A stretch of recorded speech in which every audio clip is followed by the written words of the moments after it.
بسم اللہ الرحمن الرحیم۔ السلام علیکم۔ حضرت نوح علیہ السلام پہلے رسول ہے۔ حضرت آدم علیہ السلام کے بعد یہ پہلے نبی ہے جن کو رسالت سے نوازا گیا۔ صحیح مسلم باب شفاعت میں حضرت ابو ہریرہ رضی اللہ عنہ سے ایک طویل روایت ہے۔ اس میں یہ تصریح ہے، اے نوح، تو زمین پر سب سے پہلا رسول بنایا گیا ہے۔ نسب نامہ۔ علم انصاب کے ماہرین نے حضرت نوح علیہ السلام کا نسب نامہ اسی طرح بیان کیا ہے: نوح بن لامک بن متوشالہ بن احنوح یا حنوح بن یارد بن محلیل بن کینان بن انوش بن شیش علیہ السلام بن آدم علیہ السلام۔ قرآن مجید میں حضرت نوح علیہ السلام کا تذکرہ۔ قرآن مجید کے معجز نمانظم کلام کی یہ سنت ہے کہ وہ تاریخی واقعات میں سے جب کسی واقعے کو بیان کرتا ہے تو اپنے مقصد، وعظ و تذکیر کے پیش نظر واقعے کی انہی جزائد کو نقل کرتا ہے جو مقصد کے لیے ضروری ہے، اور اجمال و تفصیل ہو اور تکرار واقعہ میں بھی صرف ایک ہی مقصد اس کے سامنے ہوتا ہے، اور وہ یہ ہے معزت و عبرت کا مقصد ہے۔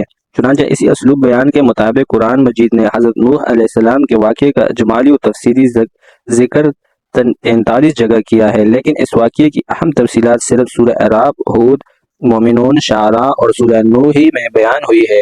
چنانچہ ہم نے انہی صورتوں کے تناظر میں یہ مجموعہ مرتب کیا ہے۔ حضرت نوح کی بعثت سے پہلے تمام قوم اللہ کی توحید اور صحیح مذہبی روشنی سے یکسرنا آشنا ہو چکی تھی، اور حقیقی اللہ کی جگہ خود ساختہ بتوں نے لے لی تھی۔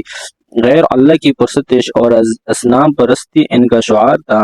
سلسلہ انبیاء میں سب سے پہلے نبی اگرچہ آدم علیہ السلام ہے، لیکن ان کے زمانے میں کفر و ضلالت کا مقابلہ نہ تھا۔ ان کی شریعت میں زیادہ تر احکام بھی زمین کی آبادکاری اور انسانی ضروریات کے متعلق تھے۔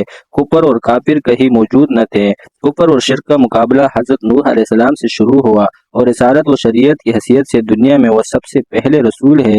اس کے علاوہ طوفان میں پوری دنیا غرق ہو جانے کے بعد جو لوگ باقی رہے وہ حضرت نوح علیہ السلام اور ان کے رب کا سفینہ تھے۔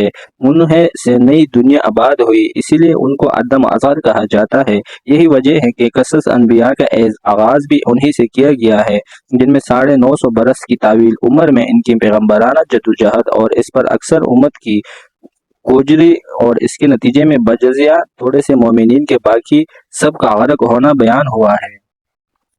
حضرت نوح علیہ السلام آدم علیہ السلام کی 8ویں پشت میں ہے۔ مستدرک حاکم میں بروایت ابن عباس رضی اللہ عنہ منقول ہے کہ آدم علیہ السلام اور نوح علیہ السلام کے درمیان 10 قرن گزرے ہیں، اور یہی مضمون طبرانی نے بروایت ابی ذر رضی اللہ عنہ حضور صلی اللہ علیہ وسلم سے نقل کیا ہے۔ تفسیر مظہری۔ قرن عام طور پر 100 سال کو کہا جاتا ہے، اس لیے ان دونوں کے درمیان اس روایت کے مطابق 1000 سال کا عرصہ ہو گیا۔ ابن جریر نے نقل کیا ہے کہ نوح علیہ السلام کی ولادت حضرت آدم علیہ السلام کی وفات سے 826 سال بعد ہوئی، اور بتصریح قرآن ان کی عمر 925 سال ہوئی، اور آدم علیہ السلام کی عمر کے متعلق ایک حدیث میں ہے کہ 40 کم 1000 سال ہے۔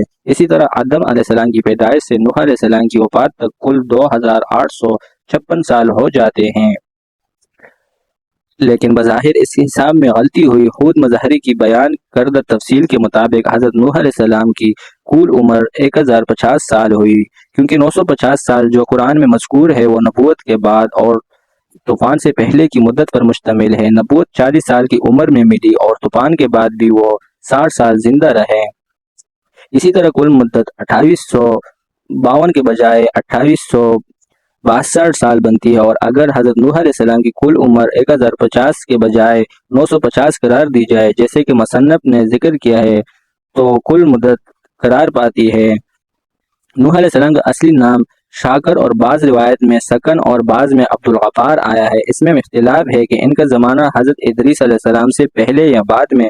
اکثر صحابہ کا قول یہ ہے کہ حضرت نوح علیہ السلام ادریس علیہ السلام سے پہلے ہے۔ مستدرک حاکم میں بروایت ابن عباس رضی اللہ عنہ منقول ہے کہ رسول اللہ صلی اللہ علیہ وسلم نے فرمایا کہ نوح علیہ السلام کو 40 سال کی عمر میں نبوت عطا ہوئی، اور طوفان کے بعد 60 سال زندہ رہے۔ آیات قرآن میں ہے وَقَدْ أَرْسَلْنَا نُوحًا إِلَىٰ قَوْمِهِ، ثابت ہے کہ نوح علیہ السلام کی بعثت و نبوت صرف اپنی قوم کے لیے تھی، ساری دنیا کے لیے عام نہ تھی، اور ان کی قوم عراق میں آباد بظاہر مہذب مگر شرک میں مبتلا تھی۔ حضرت نوح علیہ السلام نے اپنی قوم کو جو دعوت دی وہ یہ تھی، یعنی اے میری قوم، تم اللہ تعالیٰ کی عبادت کرو، اس کے سوا تمہاری کوئی معبود نہیں۔ مجھے تم پر ایک بڑے دن کے عذاب کا خطرہ نظر آ رہا ہے۔ اس کے پہلے جملے میں اللہ تعالیٰ کی عبادت کی طرف دعوت ہے جو اصلی اصول ہے۔ دوسرے جملے میں شرک و کفر سے پرہیز کرنے کی تلقین ہے جو اس قوم میں وبا کی طرح پھیل گیا ہے۔ تیسرے جملے میں اسی عذاب عظیم کا خطرے سے آگاہ کرنا ہے جو خلاف ورزی کی صورت میں ان کو پیش آنے والا ہے۔ اس عذاب عظیم سے مراد آخرت کا عذاب بھی ہو سکتا ہے اور دنیا میں طوفان کا عذاب بھی۔ حضرت نوح علیہ السلام کی اس دعوت کے جواب میں قوم کے سرداروں نے کہا کہ ہم تو یہ سمجھتے ہیں کہ آپ کلی گمراہی میں پڑے ہوئے ہیں کہ ہمارے باپ دادوں کے دین سے ہم کو نکالنا چاہتے ہیں اور قیامت میں دوبارہ زندہ ہونے اور جز و سزا پانے کے خیالات یہ سب اوہام ہیں۔ اس دل آزار اور خراش گفتگو کے جواب میں حضرت نوح علیہ السلام نے پیغمبرانہ لہجے میں جو جواب دیا وہ مبلغین اور مصلحین کے لیے ایک اہم تعلیم اور ہدایت ہے کہ اشتعال کی بات پر مشتعل اور عذابناک ہونے کے بجائے سادہ لفظوں میں ان کے شبہات کا ازالہ فرما رہے ہیں۔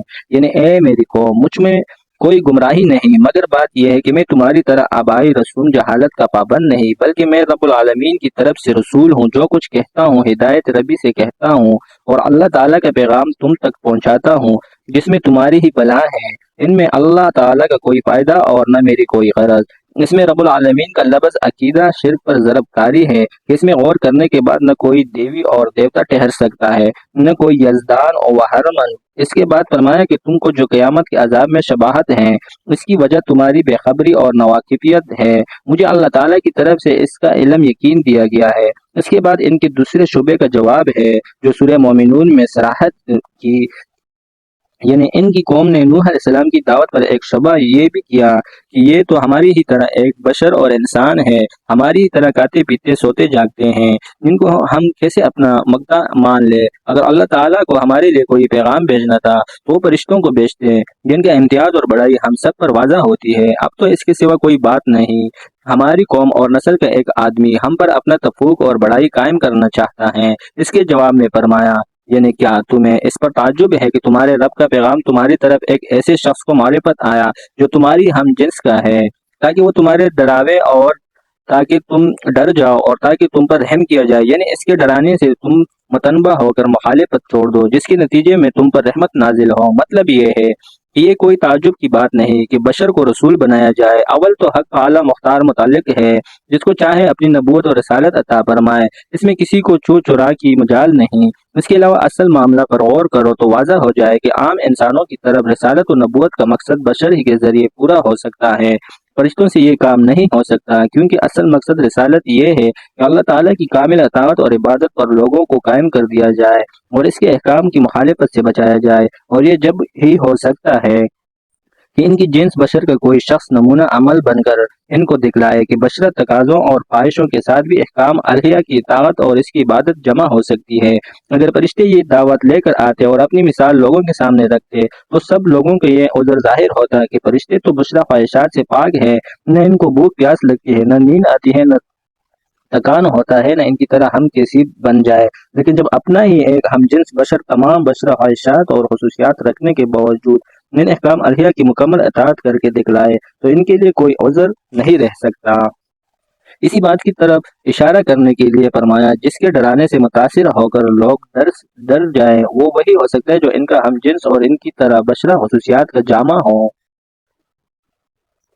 یہ شبہ اکثر امتوں کے کفار نے پیش کیا کہ کوئی بشر نبی اور رسول نہیں ہونا چاہیے، اور قرآن نے سب کا یہی جواب دیا۔ افسوس ہے کہ قرآن کی اتنی تصریحات کے باوجود آج بھی کچھ لوگ حضور صلی اللہ علیہ وسلم کی بشریت کا انکار کرنے کی جرأت کرتے ہیں، مگر جاہلیت انسان اس حقیقت کو نہیں سمجھتے، وہ کسی اپنے ہم جنس کی برتری کو تسلیم کرنے کے لیے تیار نہیں ہوتا۔